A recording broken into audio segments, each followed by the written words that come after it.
मेरा एक स्टूडेंट है, सिविल सर्वेंट है, सीनियर लेवल पे है, करीब 40 साल का है। उसने आज तक शादी नहीं की। क्या उसकी शादी करने की इच्छा नहीं थी? पूरी इच्छा थी। फिर क्यों शादी नहीं की? भाई कुछ लोग तो होते हैं कि शादी करनी ही नहीं, कोई मिशन है। योगी जी हैं, मोदी जी हैं, ठीक है, उनका तो मिशन है। ममता जी है, उनका मिशन है। पर जिसका जीवन में ऐसा कोई मिशन नहीं है और जिसको प्रेम करने का मन भी करता हो, वो तो शादी करता है आमतौर पे। उसने शादी क्यों नहीं की जानते हैं? जब वो 25-26 की उम्र में था, जब वो मेरा विद्यार्थी भी था, एक दिन मेरे पास आके बोला कि सर एक बात करना चाहता हूँ। मुझसे मेरे स्टूडेंट्स ऐसी बातें खूब करते हैं पर्सनली आके, अब तो मैं टाइम कम दे पाता हूँ, पहले तो ये सब होता रहता था क्लास के अलावा। एकदम रोता हुआ आया, आंखों में आंसू भरे हुए बहुत सारे। अरे क्या हो गया भाई? तो फिर उसने किसी का नाम बताया कि सर वो ही मेरी स्टूडेंट थी कि सर उसके साथ रिलेशनशिप थी, उसने धोखा दिया है मुझे। अच्छा, धोखा देने वाली कहानियाँ मुझे बहुत अपील नहीं करती। मेरा मानना है कि दोनों पक्षों की गलतियाँ होती हैं। आप केवल अपने पर्सपेक्टिव से सोच सोच के धोखा करते रहते हैं, ऐसा थोड़ा ना होता है भाई। कुछ तो मजबूरियाँ रही होंगी, कोई यूं ही बेवफा नहीं होता, कुछ तो वजह होगी ना। आप थोड़ा उसकी वजह, उसका भी तो, उसकी कहानी भी तो सुनिए। और मैं जब जब दोनों कहानियाँ सुनता हूँ मुझे लगता है कि मामला ग्रे है। आप किसी एक पे उंगली उठा ही नहीं सकते किसने ऐसा किया। दोनों की गलतियाँ होती हैं, ऐसा थोड़ा ना कि एक की होती है। बहरहाल इन भाई साहब को ऐसा लगा कि धोखा हो गया उनके साथ। तो मैंने कहा चलो कोई बात नहीं यार, हो गया तो हो गया, तू नहीं कोई और सही, ऐसा क्या है। इतनी बड़ी दुनिया है, 8 अरब की आबादी अब है, उस समय भी 6-7 अरब तो थी। मैंने कहा 3.5 अरब 350 करोड़ में कोई तो होगी तुम्हारे लिए, ऐसा क्या है, कोई और देखेंगे। पर वो थोड़ा ज़्यादा सेंटिमेंटल था उस समय।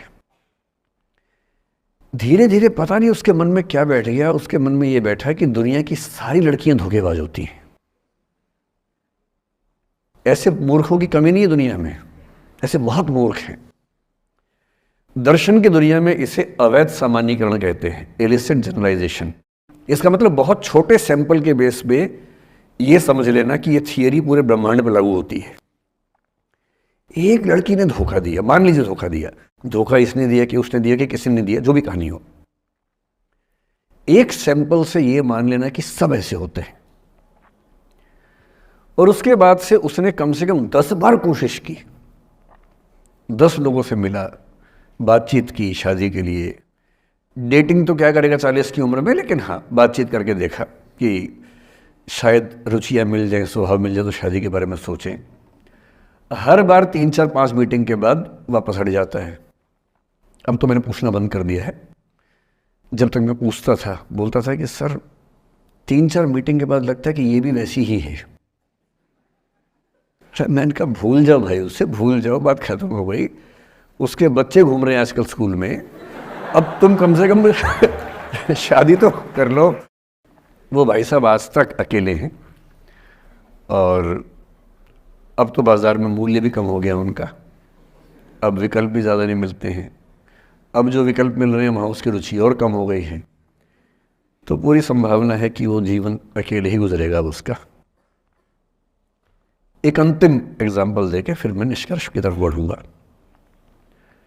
मैं एक IAS ऑफिसर को जानता हूँ, 2 IPS को जानता हूँ, बहुत योग्य लोग, देश के सबसे अच्छे संस्थाओं से पढ़े हुए लोग, प्रॉपर IAS प्रॉपर IPS में नौकरी करने वाले लोग, और इन तीनों ने अपना जीवन समाप्त कर लिया नौकरी में रहते हुए। क्यों?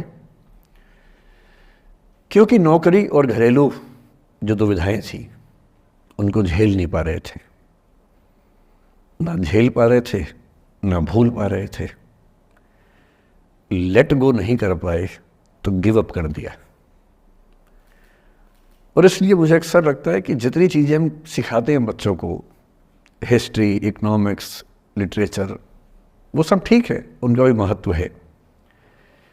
शायद उससे ज़्यादा महत्व इस चीज़ का है कि ये समझें कि अपने इमोशंस को कैसे मैनेज करना है।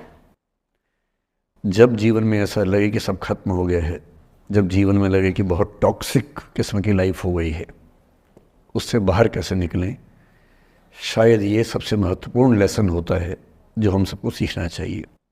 मैंने कहीं से सीखा नहीं है, ना मैंने ऐसी किताबें पढ़ी हैं, हालांकि मैंने 2 किताबें मंगवाई हैं पिछले हफ्ते, पढ़ी नहीं है अभी तक, तो मैं किताबों के बेस पे नहीं जानता कैसे सीखते हैं, लेकिन ज़िंदगी से तुम सीख सकते हैं। इन कहानियों का सबका एक ही सार है, वजह अलग अलग है। एक व्यक्ति ने इसलिए अपना जीवन समाप्त किया कि वो रिश्ता उसके हाथ से छूट रहा था। एक ने इसलिए जीवन समाप्त किया कि रिश्ता बन गया था पर समाज के दबाव, घर के दबाव मैनेज नहीं कर पाए। एक ने जिंदगी भर शादी नहीं की सिर्फ इसलिए कि वो पुरानी यादों को भूल नहीं पाया। अरे एक बार गलती हो गई तो हो गई, आगे तो संभावना जीवन में है भाई, क्यों इतना हावी रखने उसी दिमाग के ऊपर।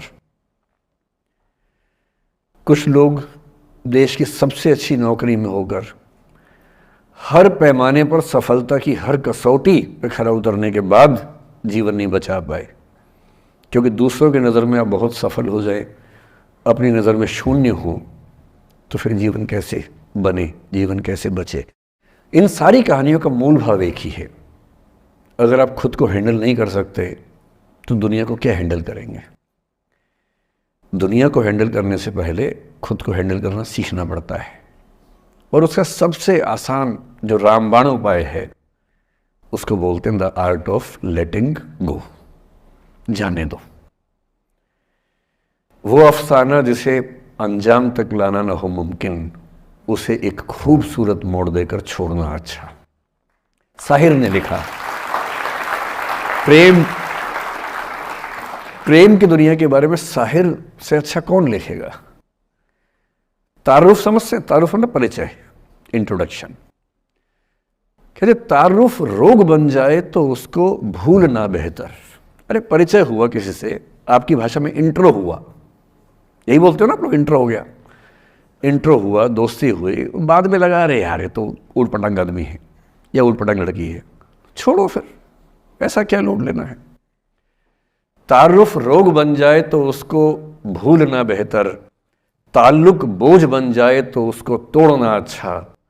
वो अफसाना जिसे अंजाम तक लाना ना हो मुमकिन, उसे एक खूबसूरत मोड़ देकर छोड़ना अच्छा।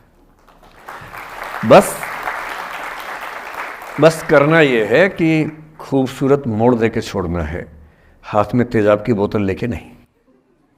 और आज की पीढ़ी का ये समझना बहुत ज़रूरी है कि छोड़ना भी अच्छे तरीके से हो सकता है। तो मैं उस बात पर हूँ, उससे पहले थोड़ा संक्षेप में समझा दूँ। मुझसे कुछ बच्चों ने पूछा इस बीच में कि जितना आसानी से आप बोल रहे हैं, क्या सच में इतना आसान होता है?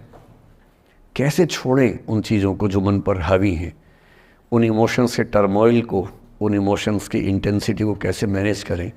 क्या सच में इतना आसान होता है? आसान तो नहीं होता है।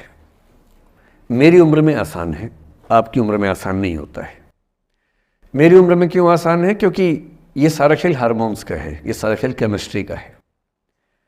हम सब दरअसल बहुत सारे केमिकल्स, जिनमें से कुछ का नाम हार्मोन्स हैं, उन केमिकल्स और हार्मोन्स के बहुत सारे इंटरेक्शंस के रिजल्ट हैं। इसलिए जब कोई बच्चा जैसे छोटे बच्चे हमेशा उछलते रहते हैं, पेरेंट्स थके रहते हैं, ये इन सभी केमिस्ट्री का परिणाम है, शौक का मामला नहीं है। आपकी उम्र जो होती है किशोरावस्था और युवावस्था की शुरुआती उम्र, मैं मान के चल रहा हूँ कि आप सब लोग 17 से 22-23 के बीच के लोग हैं, बच्चे हैं। कुछ तो अभी शादी भी नहीं कर सकते होंगे, वो वाले होंगे ना। लड़के तो नहीं कर सकते होंगे भी, 21